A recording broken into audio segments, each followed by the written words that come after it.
Hi, my name is Jamie Statz-Paynter and I'm an independent Stampin' Up! Demonstrator. And this is the card that we're going to be making. You can make it with either Easter blessings, Happy Mother's Day, or whatever sentiment that you want on it. I'm going to put the card up here so that you can see it. So we start with our Evening Evergreen cardstock, which is 8.5 by 5.5, scored at 4.25 as your card base. The next layer we are going to be having is the outside layer here, which will be my 4 by 5.25, and layer 2 is 3.25 by 5.25. You can see they go down by quarters, and if you have a hard time remembering that, just think about the quarter as in a dollar bill. It takes 4 quarters to make a dollar, so 4 quarters to make a whole number. Okay, and so what we're going to do is I'm going to first start showing you that you see here we did the Easter blessings, and I've got this scalloped edge. So what I could have used, I always try and use the inside of my under the cardstock, because you're not going to be able to see it, because you can see when you put it this way you've got the edges around there and you don't see anything that's inside. Now you can't do that same thing if you are working on the inside of a card, because if you would, it would feel a little lumpy. You might feel a little recessed and it wouldn't write as pretty. Now I would have used my oval punches with the scallop in that, but as you see, if I do it, and I would have done it this way to get in here, I would cut part of the edge. So I don't get up high enough. I don't have enough of a ridge here to be able to do that, to use that. So I had to use my die cuts and my big cut machine to do that. Next, I'm going to use my glue, my Tombow glue here. And I just put a little around the outer edges. It's going to be about 1/4 inch around. I don't need to put anything in the middle, because that won't go anywhere. Next, I've got my plain piece, and you can see I've attached a piece of ribbon. So this is a piece of my Pear Pizzazz ribbon. What I've done is I put 2 little pieces of my tear and tape adhesive to it so that I can peel it back, or it's like double-sided sticky tape. And then what I do is when I go on the back, I'll be able to push the ends down and it's going to stick. It's not going to make this lumpy, so that it'll work real nice for me. Again, I'm going to use some of my glue, and I'm going to put a little extra glue where the ribbon is so that it soaks through and it holds. And I always put my glue upside down, and that is just so that I can get the glue ready whenever I need it. And as long as you keep the glue 1/4 inch from the outside, you will find that you won't smear and don't have to do anything, except my finger touched something.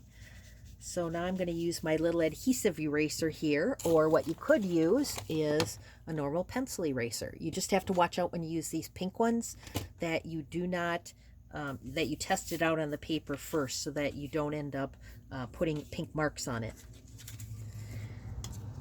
Next, I already stamped my butterflies to save a little time here, but I am going to stamp in my Memento ink paper. I'm going to stamp my Easter blessings.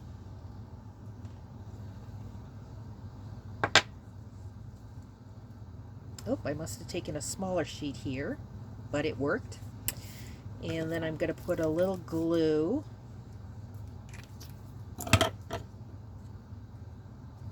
on this. And then I'm going to let it dry for a sec.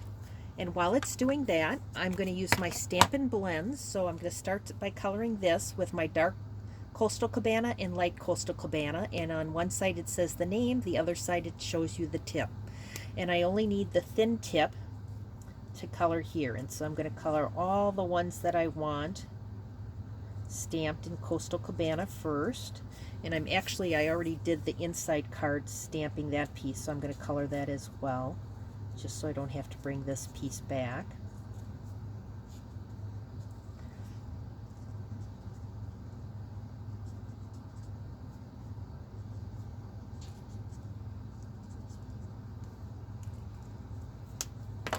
And then again the light one. And actually I usually like when I'm blending, I tend to like the whooshy brush, or the thicker one, and I pull from the dark and go to the light.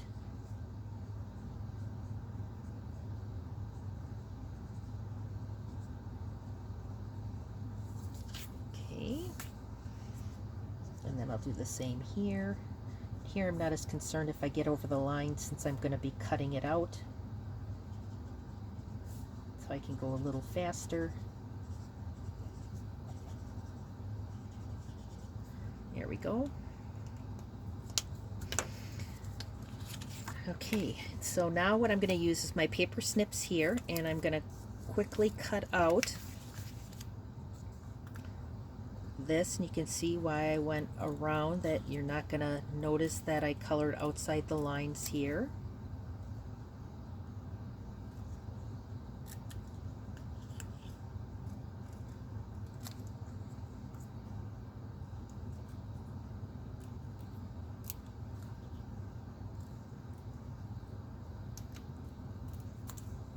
And you'll see the little tail of the butterfly. I'm just going to cut it right off. They're not going to notice when you do this that I cut something off there, but it just makes it a little bit easier for gluing and having that there. And then I'm going to do this guy.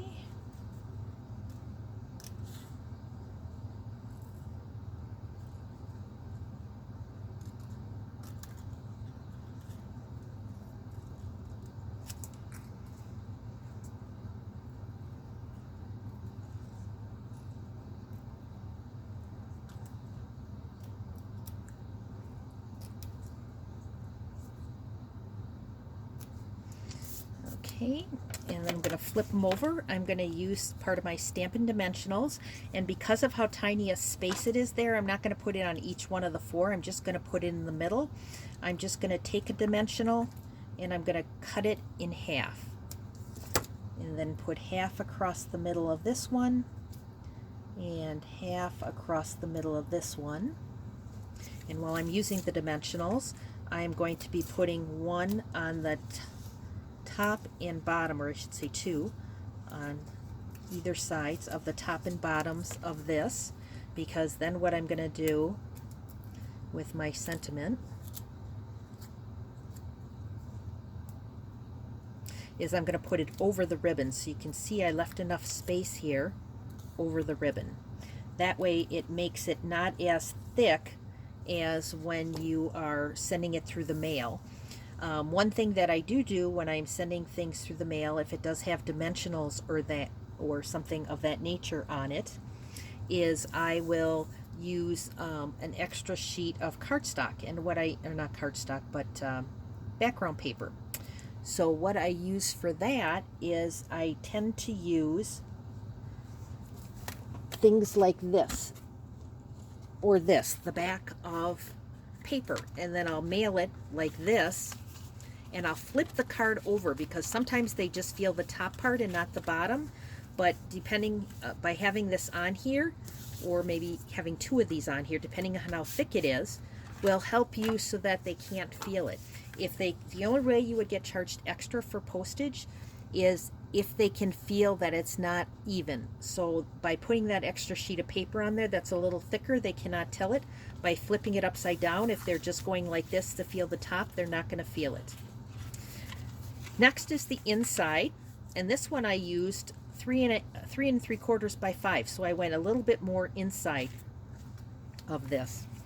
And what I'm going to do here, again, is my Memento black ink, and I'm going to take this, and I didn't put it all the way on because I only need a little part of it. When I do cards, I always like to tie it together.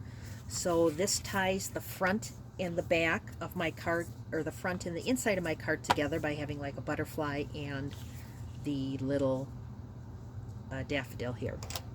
So now my colors are my dark Daffodil Delight, and I use the dark because you will see how dark that is.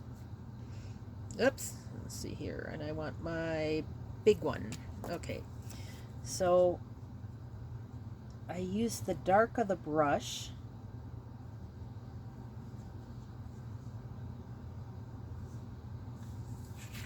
And see how it matches the dark inside of that. So that's why I use that. Or you can use both the light and the dark of it to make it go well for that and lighten it up a little bit. Now this is my dark old olive, and I'm just going to put a line here, here, just a little bit to add a little color.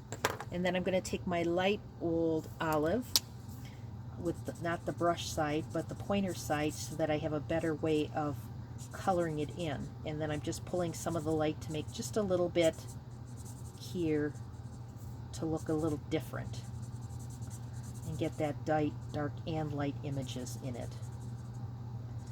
Now I could have used Evening Evergreen, but when I tried the Evening Evergreen, I just didn't like that darkness with just this light flower. Whoops. It just looked a little too dark for me. And I didn't like the Pear Pizzazz color.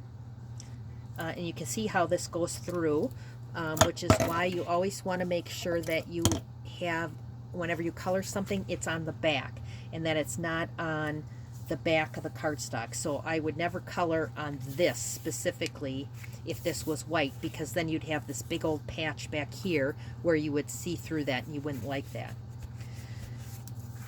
So now you have my Daffodil Delight. You have using Daffodil Dreams stamp set and Daffodil Afternoons for the paper, and you can see the two differences.